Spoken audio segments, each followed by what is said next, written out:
O Goberno local, seguindo as indicacións dos técnicos, incorporará a maioría dos proxectos que están financiados con fondos europeos e a correspondente achega municipal nos orzamentos do 2018. Isto é debido, segundo explicou Raimundo González, a que previsiblemente a aprobación destes proxectos será inminente. Desta maneira, serían 8 millóns que achegan estes fondos e 2 que asume o Concello de Pontevedra. Así, deste xeito, o BNG agarda ter todos estes traballos executados no 2018.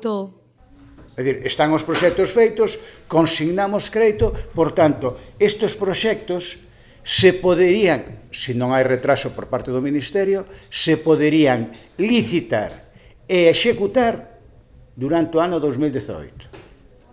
En todo caso, podería haber o tema da Ponte do Burgo, que é 12 meses entre que se tarda, que nos podería ir ao 19. Pero, se nos chega neste mes ou inicios do mes que ven a autorización, digamos, o ok a cada un dos proxectos por parte do Ministerio, nos estaríamos en condicións de licitar e executar a práctica totalidade destos e, desde logo, adxudicados todos.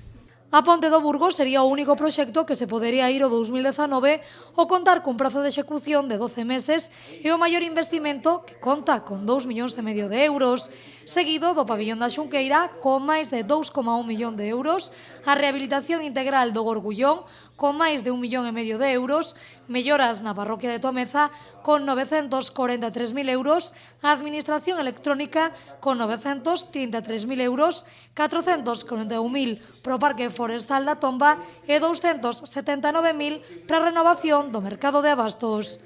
Con esta medida adoptada polo Goberno local, as contas estarían ao día e non lle terían que achacar ao Concello ningún atraso.